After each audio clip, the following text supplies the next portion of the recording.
Okay, Dust Rogers here from Catsask.com, and today we're going to be going through teaching how to download and install Filezilla, which is an FTP program which enables you to upload your HTML files to your web server. Now, the training that we're going to be going through today assumes that you currently have a hosting account somewhere like HostGator or GoDaddy or 1&1. There's quite a few out there, so it's irrelevant which one you're working with. FTP will work on any or all of them, and we're going to go through the teaching and showing you how to get the files up onto your server so that you can set up a website pretty quickly within 5 to 10 minutes. And the teaching that we're going through today is in tandem with an offer or a special download that I have over at catsask.com. There's no charge for it. I'm giving it away for musicians who may currently not have a website. Shame on you, but who may not currently have a website. And what this landing page will do is give you the option to promote your current albums, and as well give links to your iTunes albums if you have any up there, and links to your social media sites, as well as giving you the ability to grab email addresses and names from any fans who come across your landing page, your website. So this will give you a quick and dirty way to get a website up there so that you're not having no presence online at this point. And I've also given an option. There's a complete training course with regards to a PDF download where you can follow and go step by step on how to modify the HTML page to fit what you need with regards to putting up your own images and your own links and things of that nature. So this part of the training is for the FTP, so you'll be able to get those files up and get a website up pretty quickly.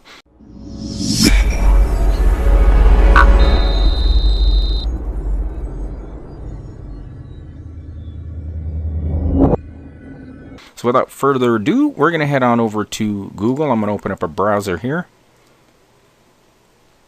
and we'll go straight to Google. It's the quickest way to find Filezilla. So you type in Filezilla at the Google page, Zilla. As you can see, it's the first one there. So it's filezilla-project.org. Click on that, and we'll head all over to their page. And as you can see, there's quick downloads here, which is exactly what we're looking for. There's two options. There's the server option and the client option. What we want to work with is the client, so we'll click on client.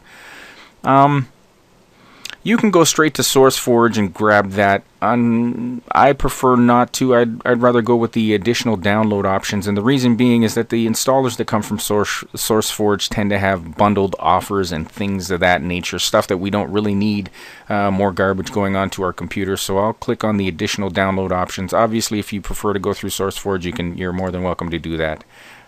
And once we get to the client download page, obviously, if you're working on a Mac, you're going to want to have the Mac option. If you're working with Windows, you'll grab that, Linux, etc. The install process is the same for any and all of these. So just grab the one that fits your operating system and go ahead and download that. I'm on Windows, so I'm going to grab the Win32 setup. And the download file will start within 5 seconds and should be up right about now. So click on Save File. I like to save my download files to my desktop, and the reason being is that I can find them quickly, and then once I've done installing everything, I can easily get rid of that. So I'll bring that browser down. Okay, as you can see here, the file is downloaded to my desktop. I'll double click on it, click on Run, and I'm on Windows, so it asks if I really want to install this, and the answer is yes. I'll click on the GNU General Public License. You can read through that if you like. It's pretty straightforward. Same stuff you get with most Filezilla. Most downloads for General Public License, GNU license stuff. Just click on Agree, and the default is clicked for anyone who uses this computer. I'm okay with that. And the default is the icon sets, language files, shell extension. I like to have the desktop icon also, so that I can grab that icon and use it however I need to, put my shortcuts wherever I want to, and also be able to get quick access once it's installed. So we'll select those options. We'll click on Next. Default destination folder is good with me. Click on Next again. The default for the Start menu is also cool. So we'll click Next, and away she goes. She's being installed. Okay, so it's asking me to reboot my computer, which is fine. I'm going to reboot the computer, and I will return to complete this recording once my computer has finished rebooting. Okay, so we're back. I've rebooted my computer, and I just wanted to make a little note that I had Filezilla installed on my PC before, so perhaps it asked me to reboot because of that reason, to clean up any additional files I might have left over. And I just wanted to make a note that on occasion you might just install that. It may just ask you to simply open up your Filezilla. So if that happens, don't be surprised or shocked that your install went along a little differently. Again, just make note that maybe you'll be asked to reboot and maybe you won't. It all depends on how your system has been set up and whether the install is asking for it or not. So with that out the way, I'm going to open up the Filezilla client. And it takes just a second for it to open. Okay, so once we get it open, you can see on this side here, it'll show a bunch of your drives, and whichever whatever you've got going on in your system, you can see all the files here. So what we want is we want to go up to the top, and we can click on File and open our Site Manager. And as you can see, I don't have any sites here set up, so I'm going to go about setting up a site right now. I'm going to click on this button, New Site. And I'm going to type in Catsask, Filezilla install, just for our training here. Now the site that I'm going to be uploading these files to is just a temporary site that I've got set up for the time being. I plan on putting some other stuff on it at a future date, but for now we're going to be uploading these files here so that you can see how it works. So it's www.catsaskspecialoffer.com.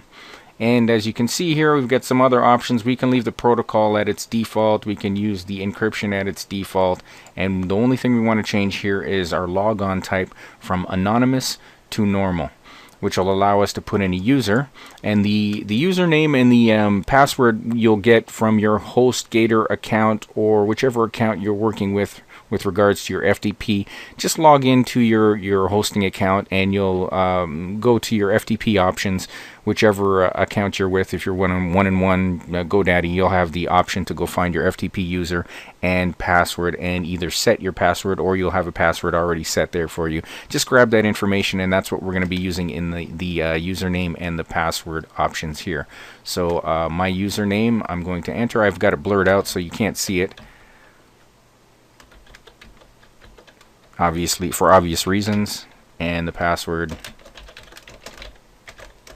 I'll put that in as well.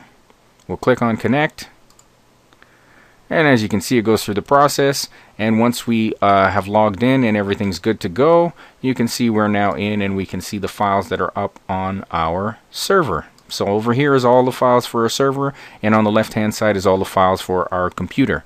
Now most hosting will give you a public HTML folder, which is exactly where we want to put all our files. Your hosting account, just double check that this falls into the same category. For some hosting accounts, you might go straight to your root folder and boom, you'll be in and be able to upload your files there. But for the purposes, I'm on a HostGator account right now, so public HTML is where my root files have to go. So I've clicked on public HTML. I am now in the appropriate folder. I'm going to go and grab the files that are actually, it's on my desktop. I've put everything on my desktop now, so I'll go to my desktop so I can see everything here, and the folder that I'm working with is HTML, as you can see in this section down here. So we've got, as you can see, I've got the Filezilla. We can see all the files that I have on my desktop on this left-hand side here, and you can see all the files that I've got on my server on the right-hand side. And obviously there's nothing in the server at this point except the CGI bin, which if we go into, empty, and that's a default that goes once the website's been set up. So I'm going to double click on the HTML folder, and you will have downloaded these files if you went to catsask.com/landing-pages. I'll put the website link up there so you can see it, and also include it down underneath this video for you to click on it and go grab that if you choose to use the landing page for your website.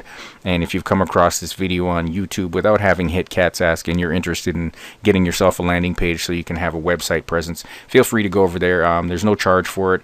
I've put it there to help musicians out so that they're not having to use Facebook or Twitter or whatever they may be using at this point as their standard website link to go to. I highly recommend getting yourself a domain name and then setting up a hosting account. And I mean, it's $5 a month. Go ahead, take the time to set that up and make sure you have a website. And if you need a website quickly, inexpensively, then you can set up these files and you'll be good to go. Anyway, so back again, our desktop, we go into our HTML file folder. And as I mentioned earlier, you'll have downloaded this from the catsask.com/landing pages site. We'll select the top folder. I hit Shift, and I'll select the last file in the page there, or I should say the box on the left-hand side here. And as you can see, it selects all of them. Or optionally, you can grab one folder and drag that across at a time. So we're just grabbing this. We're grabbing this, and we're dragging it over. I'm going to do it with all of them at one time, so I'll grab it, drag it over, and as you can see down here, the files are being transferred.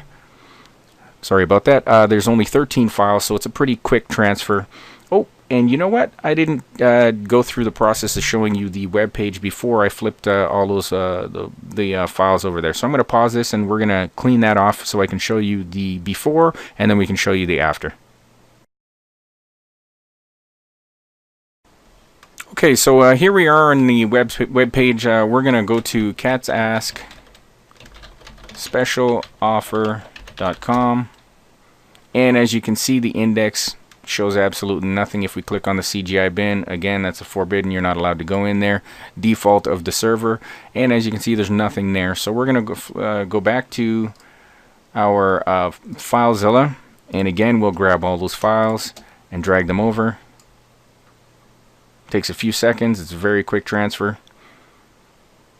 And as you see, all the files have copied over. They are now in the public HTML folder on the server.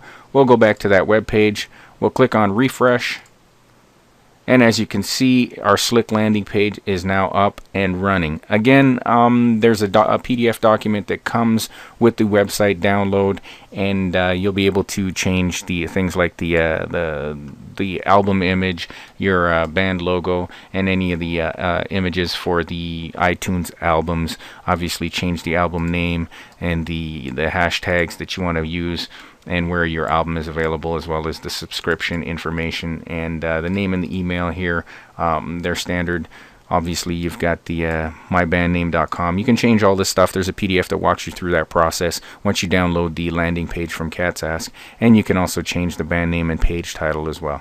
So that's it's as easy as that. Install your Filezilla, get it open, connect it to your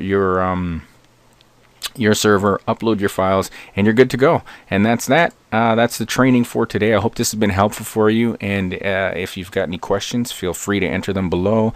I'd like to get to them. I try to get to them as soon as I possibly can. Alternatively, you can send me a quick email if you have any personal questions or questions regarding the music business and marketing. Send them to me at dus@catsask.com. Like to hear from you anytime. Also, be sure to subscribe and hit us up on Twitter at catsask.com. Twitter.com/Catsask, or you can hit us up on Facebook, as you can see on the screen, facebook.com/Catsask Magazine.